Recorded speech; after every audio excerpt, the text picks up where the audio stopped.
Good evening and welcome to the Widdershins Yarn. Hello everybody, my name is Stevie. And my name is Lilius. And come with us now on a journey through time and space. Through time and space. Which... to the land.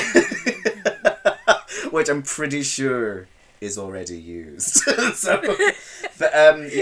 we are a horror podcast. We talk about all things horror, folklore, witchcraft, magic, everything that is in the horror land of horror.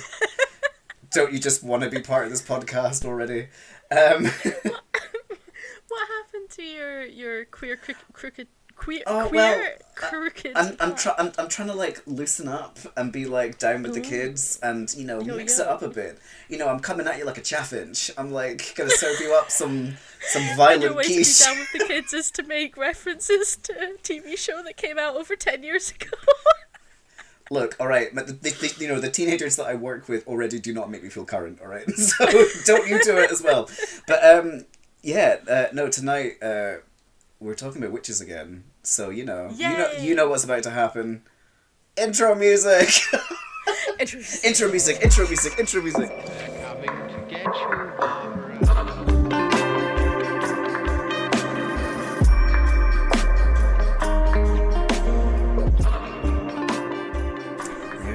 Gender neutral pronouns. I know, sorry. And see, I'm not down with the kids, apparently. Anyway, and we're back. Hello. Hello. Thank you for joining me this fine evening. Yay! That's alright. Yay. I'm happy to be joining you because I get to talk about my favourite subject, which is women burning to death. And by that, I mean my top 4 witches from historical times. Yay! Historical times! From ye oldie days. From that time of history. Sorry, my top 4 historical witches. I love historical times, Historical times. But I guess this episode is kind of a sequel technically because we've already done my top 4 witches from historical times. From historical times. In our first Grimoire Club episode, when we talked about Summerland, just after that, wasn't it? Yeah, it was like the next episode along, I think. Yeah, after that. We talked about your top 4 historical witches. And, I think they were all historical. And then these are my top 4 historical witches. Because, I mean... It gets real Scottish real quick, and Lawrence Cheney! It's Lawrence Cheney! Lawrence Cheney! Scottish real quick. Who, by the way, I fucking love and I'm just rooting for on Drag Race UK. Anyway, random side note. You know who I support. Yeah, I know, right. I do. So Lilius, I'm desperate to know who are your top 4. Who is the first in this lineup? Number 1 of my top 4 witches from historical times is Lilius Addy. Lilius AD/Addy. I don't know how it's pronounced. But she's called Lilius, so 100% I'm there. So there was huge witch trials in Scotland, loads and loads of them. Mostly ended in lots of women getting strangled and burned, because that's what we did here. We strangled them first and then we burnt the bodies just to make sure. Okay, the new. See the thing where I don't really have that thick a Scottish accent, but see, as soon as I start talking about Scottish history, it gets real thick real quick. So I'm gonna have to cut that out. You heard it here first, ladies and gentlemen. It go real thick. It gets real thick real quick. Well, fuck me. This isn't this kind of show. So anyway. Right. So, Lilius Addy, she was accused of being a witch in the general kind of way, having relations with the devil and all that. And she was the only one that we know of whose remains survive. So, because all of the witches who were accused and found guilty were strangled and then burned, remains don't survive. Whereas Lilius Addy, she died in prison awaiting trial. Oh. There is... I I couldn't find a good source for where it says this, because in one or two articles it said that she took her own life to like avoid the trial or forced confession or anything like that. But I couldn't actually find the source for that at all. So it could just be that she also died. She was quite old. She was like 50, 60, which isn't really that old in modern times. Really quite old back then. Well, yeah, you've had a good run. Yeah. So her body was buried at Torryburn in Fife. Oh no, it was still burned, but it was buried at Torryburn in Fife, which is where we live. Not Torryburn, but in Fife. And the grave was robbed before the 1900s by, they reckon, like curio collectors, people who wanted like witches' bones or something like that. But the skull found its way to St Andrews University at the museum there in 1904. They took photos of it there. Very quickly after they took the photos, I think it was like in the same year, the skull went missing. Ooh. And it hasn't been found since. Ooh, But what they spooky. did with those photos recently was they did a facial reconstruction of her, and you can actually see her face. So if you Google Lilias Addy, Lilias, which is not how I spell my name, and Addy is Adie, you can see the face of a woman who was accused of witchcraft in the 1600s. That's really cool. Which is really cool. Do you think we could maybe link like below in the description? Yeah, 100%. I can link all the articles and stuff like that as well. That I've kind of grabbed some of this. You're so good with your sources. I mean, I'm a bloody anthropologist, and you're like, have you got any sources? And I'm like, no, I don't know what I did with Yeah, them. to be fair, my sources are like that one article in it. But that one article is something my mum told me like 3 years ago. My mum's really up on her Scottish history, so a lot of the stuff that I know comes from my mum, and then I have to like message her and be like, Mom, remember that one thing that you said to me that one time about 5 years ago? Can you remember it? And she's like, yes, it was this, and I'll give you the exact breakdown Yeah, she can. of what it was. I messaged her about this because I was looking at some of the witches and stuff in Scotland, and I was wondering if there was any names that tied to our family history. My mum has our Scottish ancestry traced back into like the 17 or 1600s or something. And so I thought, like, I'll look through this list of names, see if there's any that pop out and any that she might say, like, oh yeah, they're, you know, we could be related to them because they lived in the same area, related to the same kind of people kind of thing. And she doesn't know any of them. But there is one that's not a relation to ours, but kind of a family name that's tied in a different way.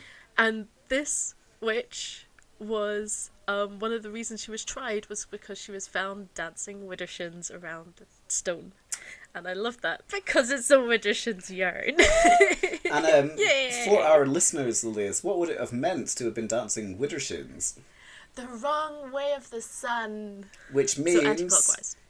Anti-clockwise, yeah. it means that she is evil because that's like the devil's dance and all the rest of it. Yeah, the thing with Widdershins is so interesting.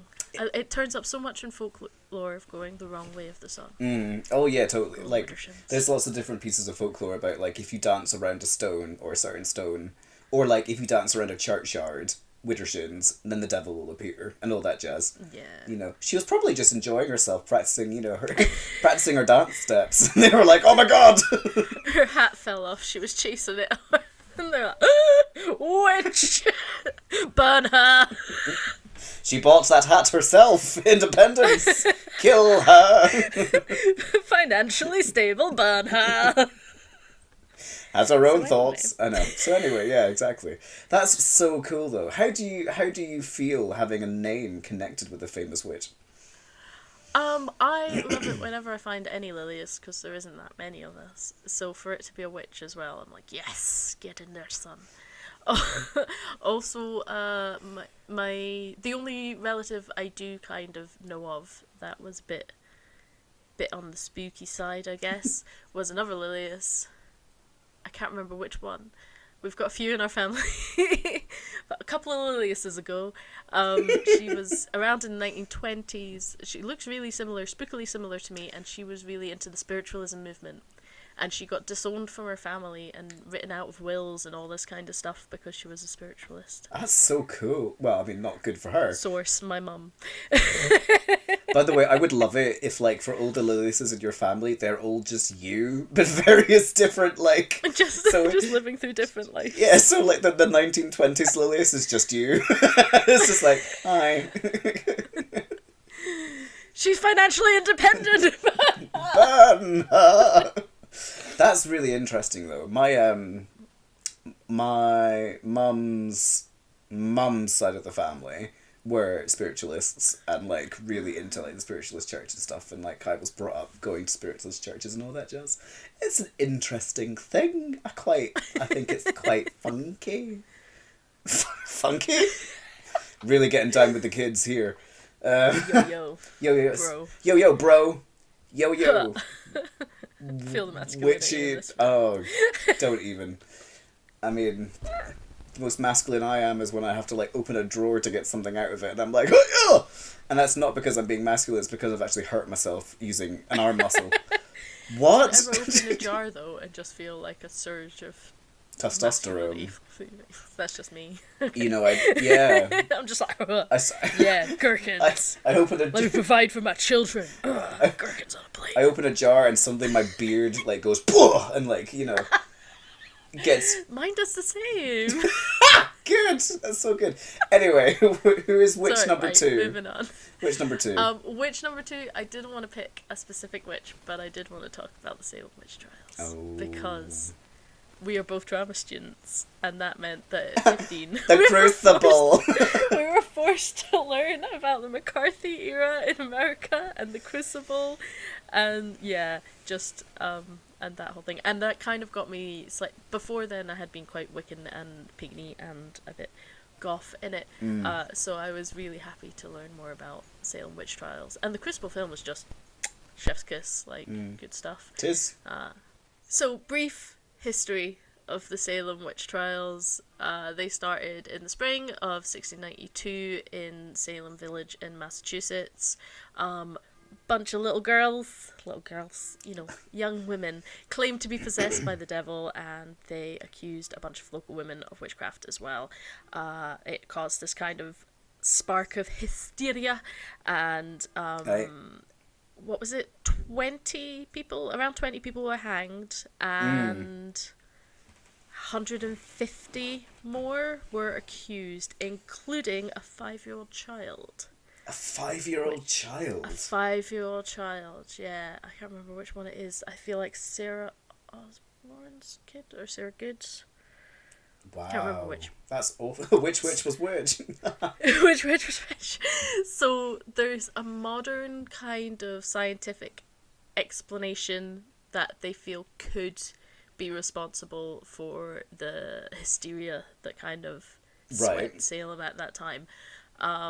In that there is a type of fungus called ergot, which grows in like rye and wheat and like grain kind of cereal things. Yeah.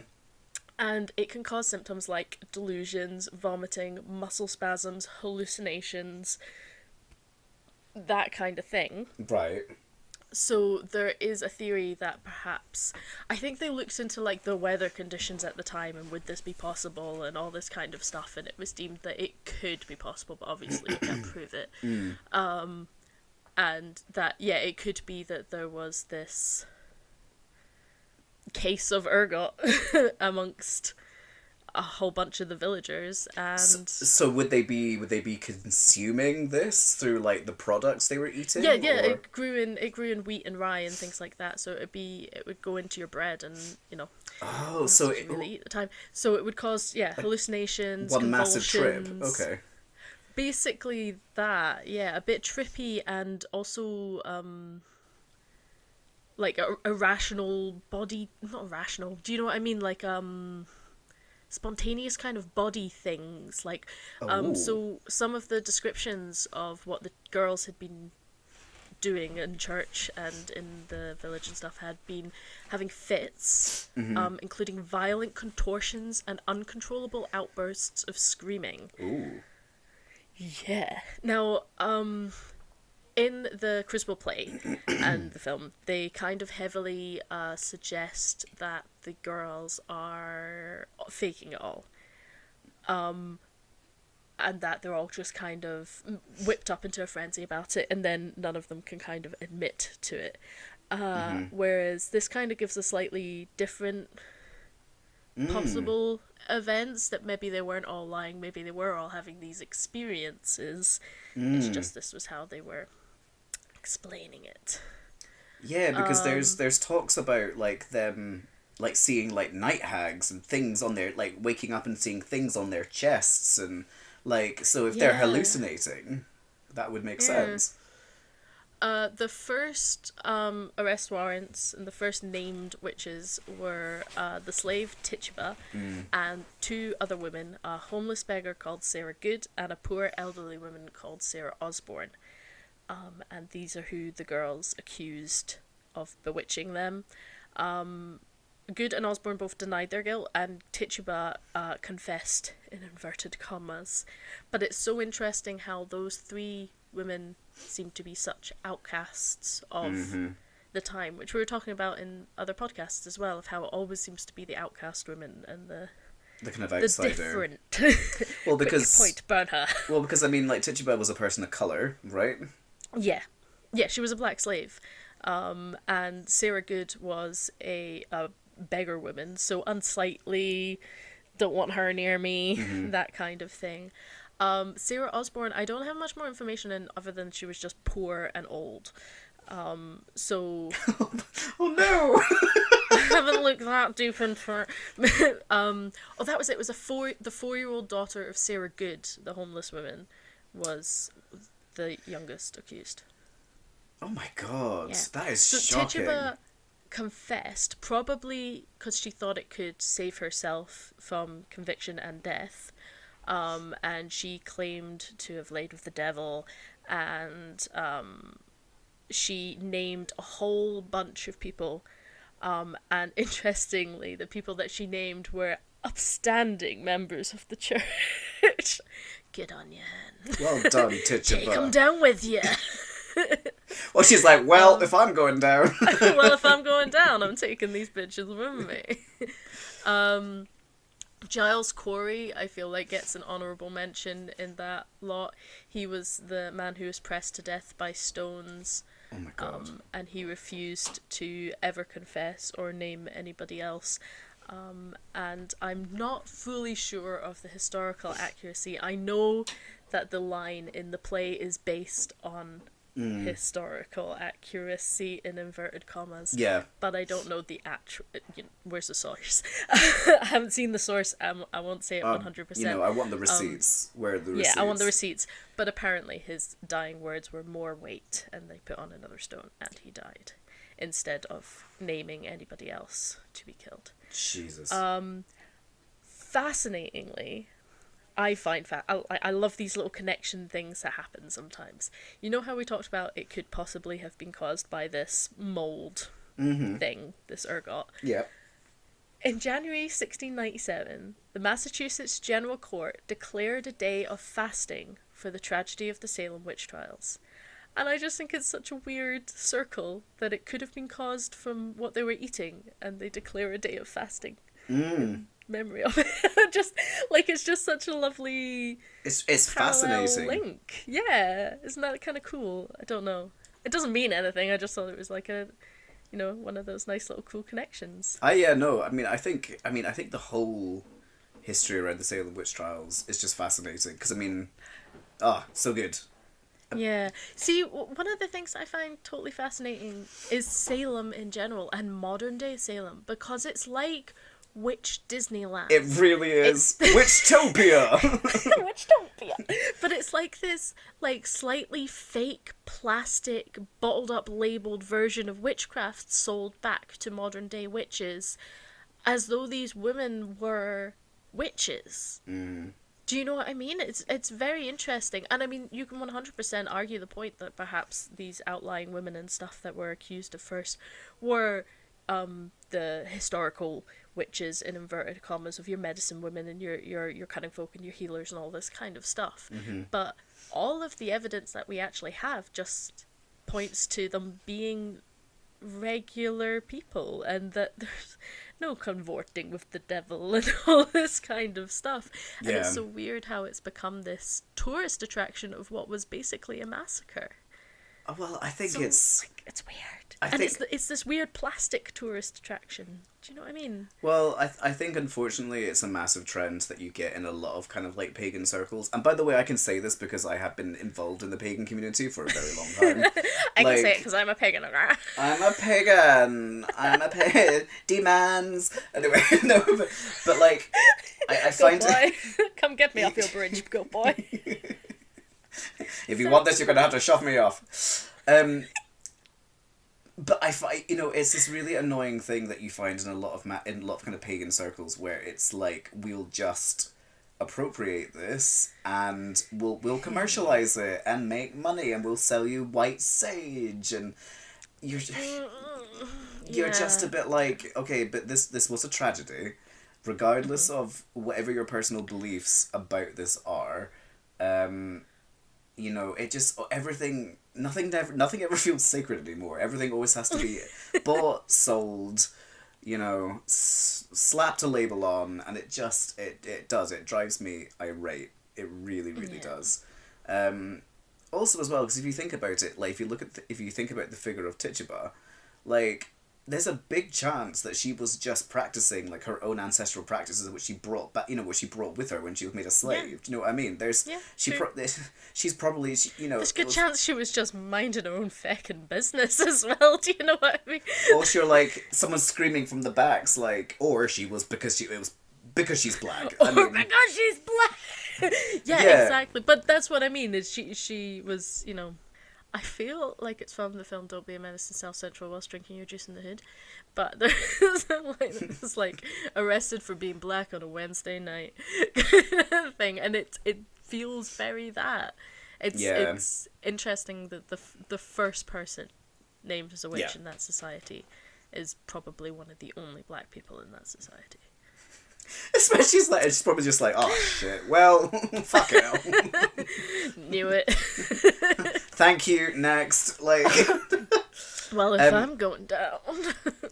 But that's what I love. There's actually, if people are interested, there's a really, really good book called The Witches, Salem, 1692, A History, by a woman called Stacy Schiff, which I've only dipped into the first chapter or so, but it outlines the history of the witch trials and the various theories as to what was going on. So I would recommend, if anyone's interested, to check that book out. Cool.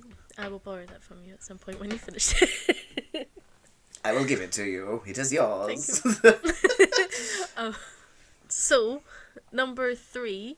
Number 3 is, I feel like you will like this one because you told me about her. It's Isabel Gaudi. Ah, yes! Oops. So, sorry. So taking it all the way back across the water, back to Scotland.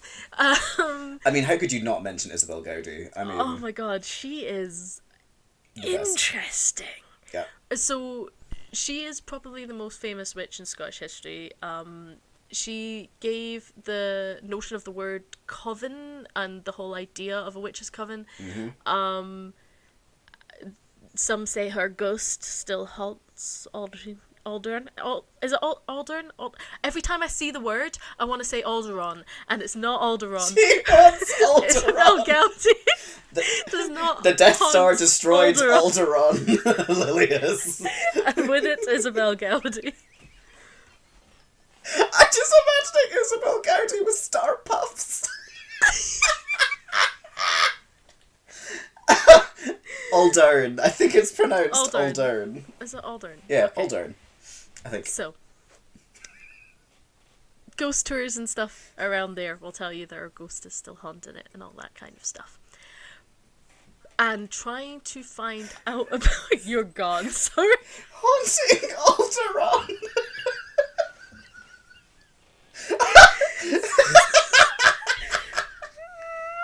Oh, sorry. I had a boo-boo.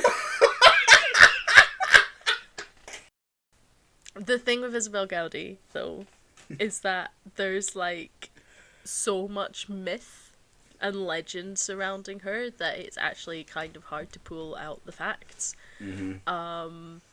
And a lot of that probably comes from the book The Witch Cult in Western Europe by Margaret Murray, who... No! Sorry, I'm has like, some thoughts and opinions. I do, I really do. Many. But anyway, go ahead, sorry.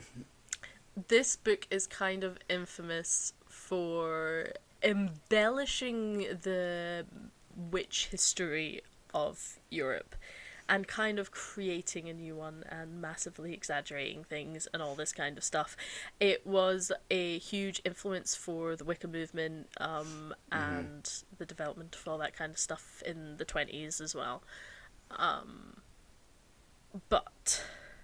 So what we do know about Isabel Gowdy is that she was really pretty normal for the time, in that she probably didn't have much of an education, she wouldn't have been able to read or write, she probably, spun yarns. Oh. See how we've tied it in here with both of the words from the title? Oh my god. Right, but yeah, she probably spun yarn, as in making of yarn, worked with textiles, that kind of stuff. She was married, and interestingly, she does not mention her husband in any of her confessions. So, should probably add here, she's very famous because of her confession. And her confession is fascinating. So, the witch... what's the word for them again? The witch prickers? Prickers? Interrogators? Yeah, the interrogators, and I think they were called witch prickers. Yeah, witch prickers, yeah. So, anyway, those who interrogated them and stuff to try and pull the confession out of them, they were kind of pretty bad at feeding what they wanted to hear back. So they'd do questions like, "Oh, and when did you make your pact with the devil? Did you go into the woods that night to lay with the devil?" and stuff like that. So they just kind of feed them. And then, the woman would say, like, yeah, sure, I haven't slept in 5 days and you've been beating me non-stop, so, yeah, alright, fine. Yep, just outside Starbucks. Yeah, that's where I'm at. Just outside Starbucks. With my mocha frappuccino. But Isabel Gowdy's confession is just fascinating, because there is so much in it that is not the sort of stuff that she would have been fed. Side note on Isabel Gowdy, because...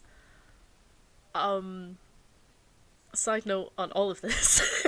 Side note to the side note on Isabel Gowdy. I perform in drag, and my drag name is Charlotte Shark, and I chose the drag name Charlotte Shark because of a actor performer in the 1780s, I think, in London, who dressed in male clothes, lived as a man for many years, and I like to think is one of those, and was enamorous with women and men, and is one of those queer historical people who totally slipped through the gaps. And I love it when you find them, because there's so many people which are like, oh, the trans trend, if you know what I mean. It's like this sudden thing that suddenly everybody's trans, and it's like, no, people have been here for so long and they've just slipped through the gaps, and you've missed them and you've not been seen for them. So the witch pricker, who was assigned to Isabel Gowdy, was a woman disguised, in inverted commas, as a man. No. Yes. Wow. So a witch pricker would be called into an interrogation for witches. They would typically strip the women naked, which was like a huge ordeal because there was so much about modesty and stuff at the time. And they could do really horrible things to them, like insert big needles into them or cut them. And sometimes like the pricker part of it doesn't really cover what like think less like a pin and more like a small dagger kind of thing. But then some of them weren't. It's sort of up to the individual witch pricker. They're living their best life. Anyway. Yeah. It said the most known and active witch pricker at that time in Moray went by the name of John Dixon, but it turns out that Mr. Dixon was really a woman named Christian Cadell, who was deported to Barbados in 1663 for her fraudulent behaviour. Wow. So they discovered that Mr. Dixon was not born Mr. Dixon, and removed Mr. Dixon to Barbados. That's amazing. Fascinating. I felt I had to mention it because it's one of those things where something like that just pops up and you're like, oh, do we have queer It's not the queer representation we asked or wanted in a witch pricker, but thank you. But there's also other queer stuff with Isabel Gowdy as well. Can I say? Oh, say, please. So in terms of Isabel's confession, she talks I love about how the dog starts barking in the background.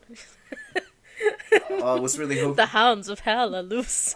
Oh my god, Ollie, the hound of hell. He's the smallest, grumpiest, oldest hound of hell. You'd like, honestly, you're like, Ollie, shut up. But is it stopped? Anyway, so basically, in one of Isabel's confessions, she talks about when the devil would appear to her coven.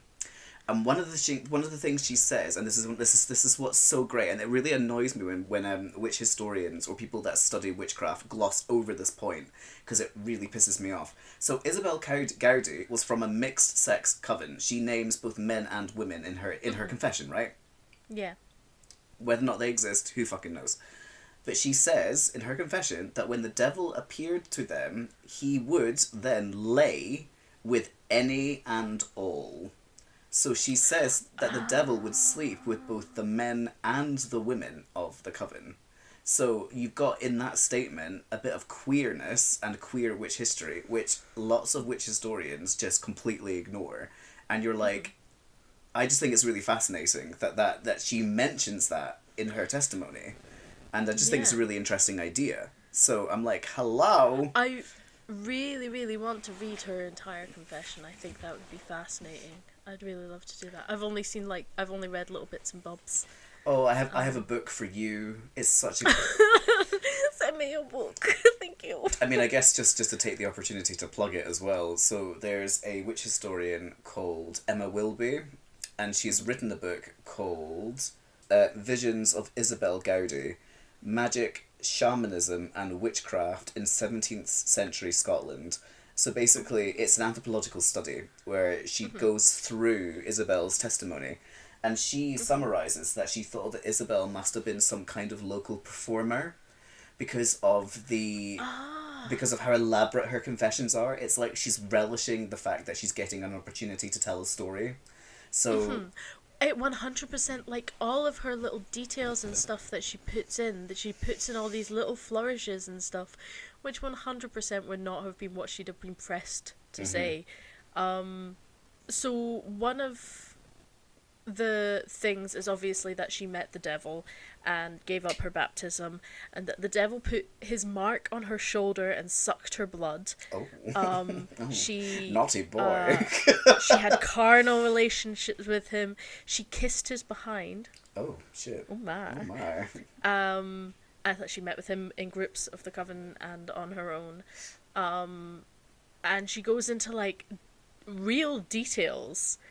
And then also that her coven were waited on by spirits clothed in yellow and grass green, who had peculiar nicknames like Pickle Nearest the Wind, Thomas the Fairy, and Over the Dike with It.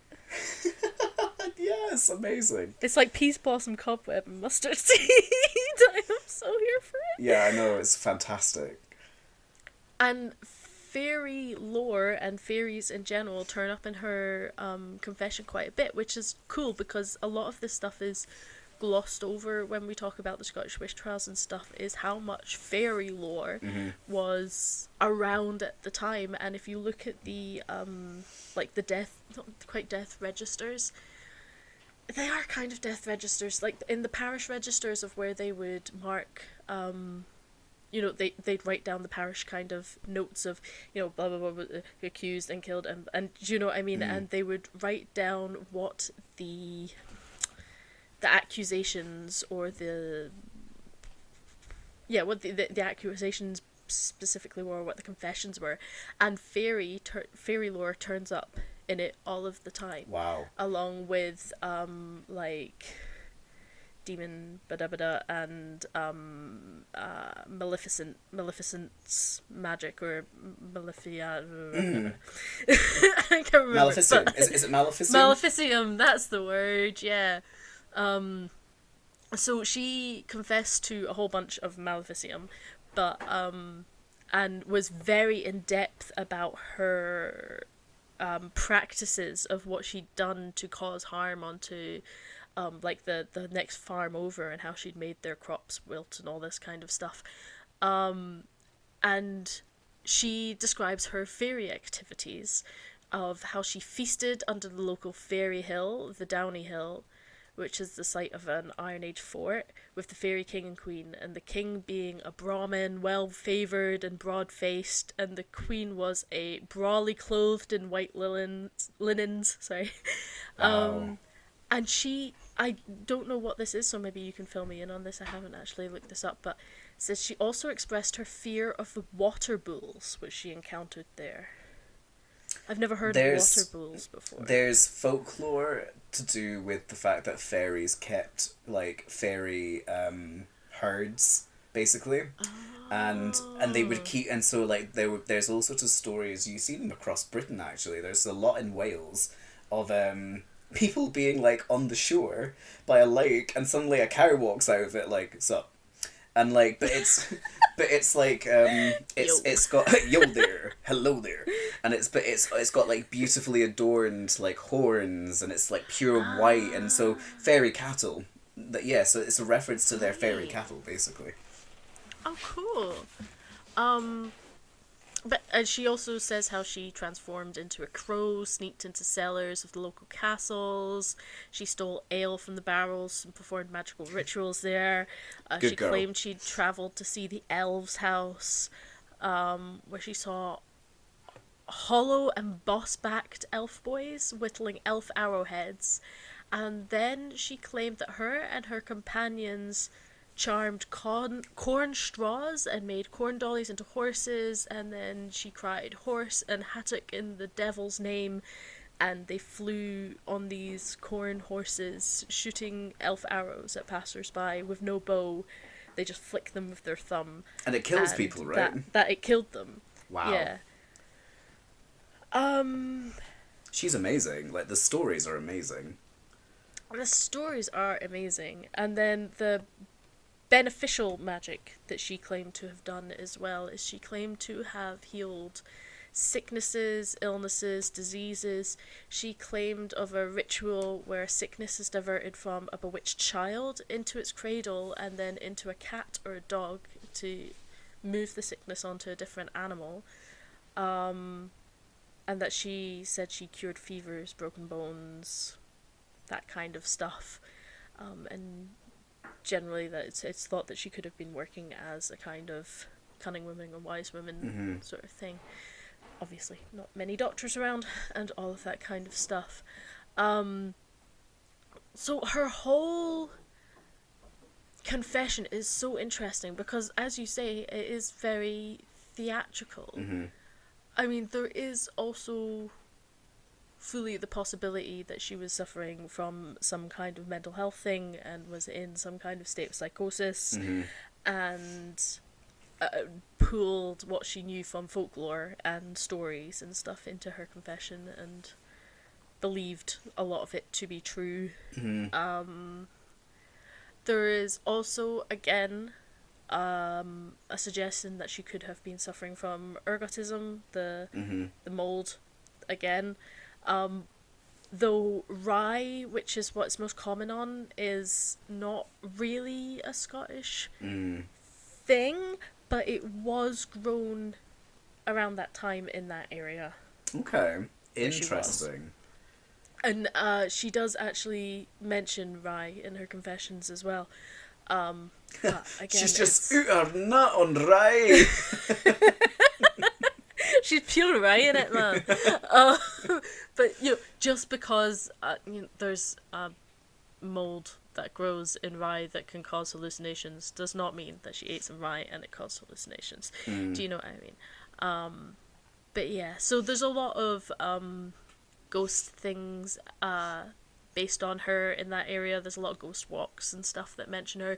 She's sometimes called the Green Lady and stuff. And there is loads of plays and poems and books written about her. She's very interesting. She is. She's a fascinating figure, because I think you're right. I think she kind of straddles this very strange divide of, you know, is she making it up?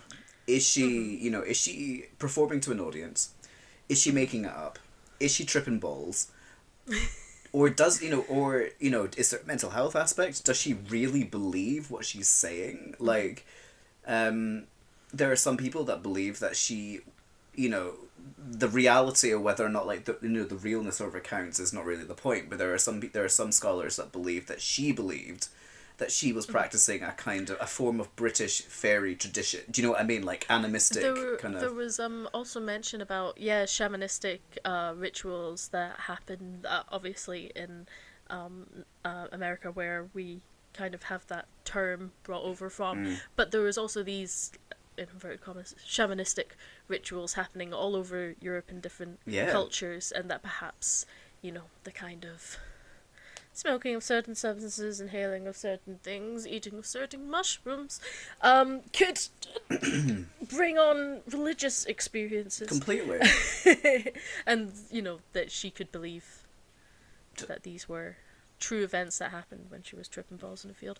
I mean, regardless, she sounds like a girl after my own heart. I'm like, you go, Isabel. Let's swap digits, Isabel. We should be friends, you know? She is 100% somebody I want to chat to. Right. Like, actually, you know what? I would add her to my list of, like, dinner party guests that I would have from history. Oh my god, yes.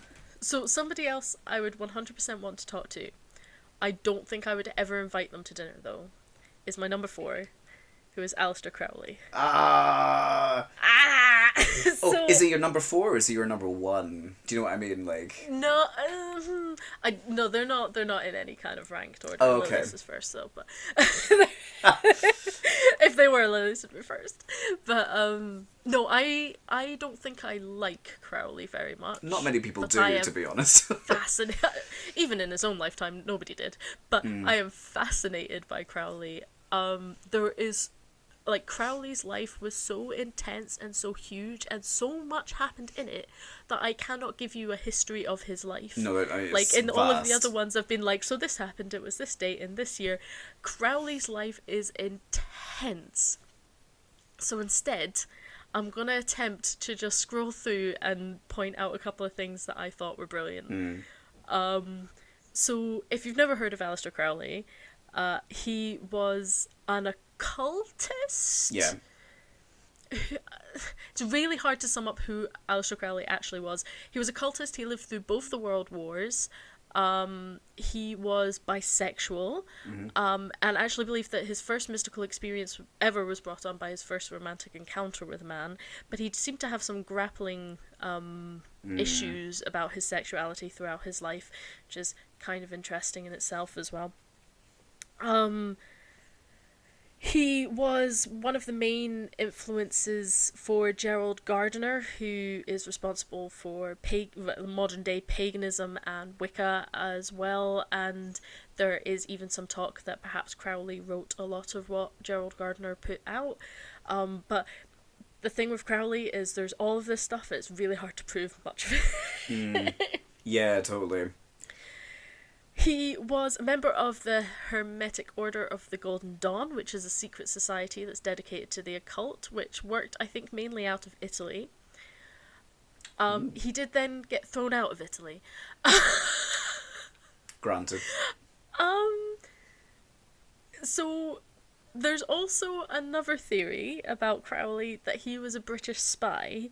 Now, some of this has been proven to be true, but the extent to how much of the things that he did could have been spying, in inverted commas, and he made up stories to cover what he was doing, we don't know. Because he worked for the British Secret Service, did he not? He did work for the British Secret Service for a while, yes, but we're unsure of how much work he did. So there is a biographer who believes that Crowley joined the order to spy on the leader, Sammy Mathers, for the British government, because he was part of a European political conspiracy So people think that maybe the government wanted to keep tabs on him and sent Crowley there because he was a cultist and all this kind of stuff anyway. He did work for the Secret Service. 2 birds, 1 stone. Hey. I know. Sorry, he, go ahead. Worked intelligence in the US, but it's really hard to find out information about it. There are files that list him as an employee of the British government, and he was once paid by the Germans to write anti-British propaganda, so that's kind of believed that it was perhaps a double agent-y kind of thing, where his anti-British propaganda was actually possibly not as anti-British as it or something. Who knows? What a man. Sorry, what an enigma. Jesus. I know, right? It's all so weird. So, the poet W.B. Yeats. Am I saying that right? Yeah, Yeats. I don't do words. Okay, right. The poet W.B. Yeats was also a member of the Golden Dawn. He and Crowley didn't get along, though, because Crowley liked black magic, Yeats liked white magic, and they kind of butted heads on this quite a bit. Crowley at one point came in shouting magical curses at the poet, who used white magic to make Crowley fall down the stairs, and this fight was known as the Battle of Blythe Road. Ooh. So this is where Crowley's just ridiculous to attempt to research, because there's all this stuff about spying in the British government and propaganda, and then it's like, oh, and he also had a magical battle in which W.B. Yeats made him fall down the stairs. It's like, okay. Okay. He also has his own religion. Thelema. Thelema. Thelema, yeah. Okay. I like Thelema, it's interesting. Where Crowley is the prophet who would lead the people of Earth through to the world's new eon. Yeah. Is kind of the sum up of it, I think. Slightly culty. It says me being like, I love Thelema. It is interesting. So he went on a... There's so many like little stories about Crowley that are just like... What? He went on a big game hunting trip to India to go and shoot some elephants or whatever. Fun times. And it went kind of horribly wrong because he shot 2 men who tried to rob him instead. And the men survived, but Crowley got kicked out and had to leave the country. A lot of these stories end with, and then Crowley had to leave the country. Yeah. Crowley was really, really, really heavily into drugs. After getting kicked out of India, / having to run away from India, / leaving India, / I totally did it on my own accord, it's not a phase, Mum. He visited China, where he got really into opium and spirituality, but some people believe that he went to China to get intel on the opium trade for the British government as a spy. Wow. Yeah, but he was also like a known drug addict. He wrote a book about being a drug addict, so, you know. I'm not sure if I'd trust a drug addict to go and get me intel about the drug trade. Or maybe they're the best kind. Who knows? I don't know. So when he was supposed to leave China to return to Britain, he instead travelled to Shanghai in secret. And there he met with his friend Elaine Simpson, who was kind of into the same stuff that Crowley was into, and was into his religious text that he'd written, which he had been dictated to by an angel called... Aiwass? Aiwass, the Book of the Law, right? Aiwass. Yeah, the Book of the Law. Book of Law. So the two decided that they were going to summon Aiwass, and they succeeded. And Aiwass apparently instructed Crowley to return to Egypt. And Aiwass did not want Elaine Simpson to join him, but she did want Crowley to sleep with him. And at that point I go... Crowley, stop it. So basically, The angel told me says that you can't come with me to Egypt, but the angel also says that I would like a blowy thanks. Oh, no. The angel says you can't come with me to Egypt, but the angel says that you need to sleep with me now. Yeah, you can't come with me, but you know what's about to come right now. Sorry, that was disgusting. That. In World War I, Crowley sided with the Germans publicly and was involved in the New York's pro-German movement and wrote for The Fatherland, which was a German propaganda paper. But nobody knew that it was actually a double agent for the British intelligence and was trying to undermine the Germans' efforts in America from within. So this has been proven to actually be. So, like, there's so many things of, like, Crowley being a spy that it almost makes you wonder if he invented this huge, ridiculous persona to cover up all of this spying kind of stuff. And it's like, well, where is he, really, then? I mean, would you invent an entire religion just to cover up your spy? Would you? I don't know. Crowley's a bit weird. Crowley also went mountaineering at one point, and that ended up in a lot of mountaineers dying, because... So Crowley was quite a cautious mountaineer, as would kind of be considered a good mountaineer these days, but back in the day, people, like, the people mountaineering with him, I think they were trying to scale K2. They deemed him to be, like, a spoil sport, basically, and was no fun, and was too cautious, and all this kind of stuff. And Crowley said, like, they all fell out with him, and Crowley said, well, look, don't leave tonight. If you leave tonight, you'll, cause an avalanche or something like that. They left. They were like, screw this dude. Oh, no. We're off. They died in an avalanche. Apparently, Crowley heard the avalanche from inside his tent and was literally like, oh well. You guys. I can't remember the exact quote, but it was basically, yeah, told you. Well, if they'd listened to me, I mean, this just wouldn't have happened. Like, interesting. So I'm pretty sure he didn't get to go mountaineering again, probably had to leave that country as well, do you know what I mean? So, one of my favourite things about Crowley is that, like, YouTubers, musicians, etc. today, businesses as well now, when they want to get a load of eyes on a product or a launch of something, they like fake drama, and they make a huge drama stir up so that all eyes are on them when they release their next single, their next movie, their next whatever, that kind of stuff. And Crowley kind of invented that. I don't know if I can purely state that Crowley invented it, but Crowley did it. So in Portugal, he decided to fake his own death. He went to Boca do Inferno with the poet Fernando Pessoa, and the two tried to make it look like Crowley jumped off the cliff onto the rocks. Pessoa gave a suicide note into the newspapers, and the word spread, and everybody thought that he was dead. And then he came back 3 weeks later to an art gallery showing his own works.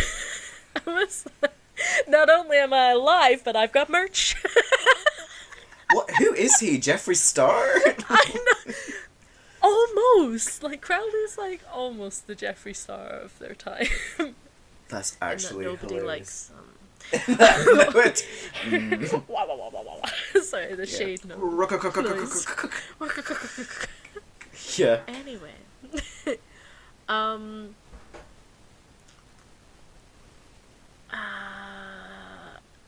Oh, I found the quote of what he said during the mountaineering accident. He said, accident in inverted quotes, he said, "A mountain accident of this sort is one of the things for which I have no sympathy whatsoever."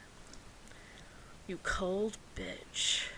Oh, like... Hey, what's up, you guys? Yes! Oh, wrong one. I'm like, shade. I call shade. Like...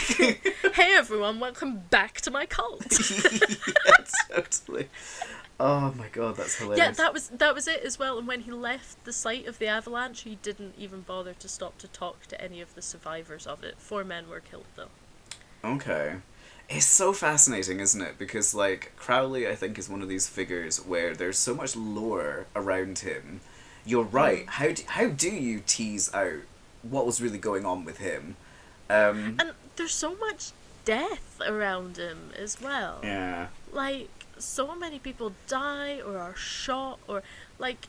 Well, I mean, we'll look at Boleskine House. You know, the house he had in Scotland. Oh, yeah, the house that he had in Scotland as well is fascinating and interesting in itself. Like, we could do a whole episode just on that house. Well, I mean, because, how many times has that burnt? Because it did not burn down again recently, I'm sure. Yeah, I think, like, last year or the year before it burnt down again. It's trying to go through its like cyclical purge, you know. Like, well, time to 10 years have passed. time to purge the black magic here. It's a detox. It is a detox. You get it out of your system. Irrigation. You get Crowley out of your system. You know what? Crowley reminds me, because I think in many ways Gerald Gardner was the same in this kind of slightly lecherous older man that, you know, is a bit like, I have to say though, I love his tarot. Like, his tarot is my favourite tarot. He designed the Thoth deck, which is Stevie's favourite tarot. And which you can hate hear it. Stevie about talking all the time and me dragging it through the mud on Tarot Reads, which is every other week that we're not doing Widdershins Yarn. Woo. Over at Bush Occult. Thanks very much, love you guys. There you go, see. Do you like my casual plug? Now we need to start some fake drama, fake one of our deaths. Oh my god, and no, it'll wait, be no, brilliant we have publicity, we right? have to do a YouTube video where like the still is you and I having like an argument, like we've split. Oh my god. And then actually we're like, no, we're fine. Like, and we have a new line of leg warmers, like Buy our merch. buy our merch. Oh my goodness. Tell you what though, this has been really enjoyable listening to like your top 4 witches. Like, it's been really good. I feel like I've learned a shit ton. So Oh, I like to do my research. I got really excited about the concept of having to research it all. but it's really good. quite It's really nerdy, good. but- You know, but it makes me laugh when you're like, oh, I don't know anything. I'm not good at research, and then you come up with this amazing, like, you know, in-depth character is, study. right, I pick up all of this stuff and then and get really obsessively into things like the Salem witch trials and stuff, and then I can either articulate myself well at like 2 a.m. to my husband whilst I can't sleep, and I'll like talk at him for about 2 hours about the witch trials and how it was all really to get rid of women, and also James VI because he had a bad boat trip, and and then like when it comes to actually huffing to recite this stuff, I can't. Do you know what I mean? My mind just goes blank. So I was like, no, I will come prepared with research and notes and facts. Well, like, it was just excellent, and I think we should pepper in, you know, to like our, you know, blah blah blah blah into we should blah blah blah blah. We should pepper into like our, you know, our episodes, like occasionally like a top 4 of this for you, a top 4 of this for me. 'Cause I think that'd be quite good. Aww. We should do that. Oh. We should do that. Well, but so yeah, as I said, thank you guys so much for tuning in. Please tune in next time because we're beginning a series next. Yes! Yes, I'm we're excited. beginning our series looking at the video game series Silent Hill. So I'm super excited for us to start that. Yes. Excellent. Well, we're going to love you and leave you. Have a good evening. Stay spooky. Stay spooky. Outro music. Outro music. They're coming to get you, Barbara. Barbara.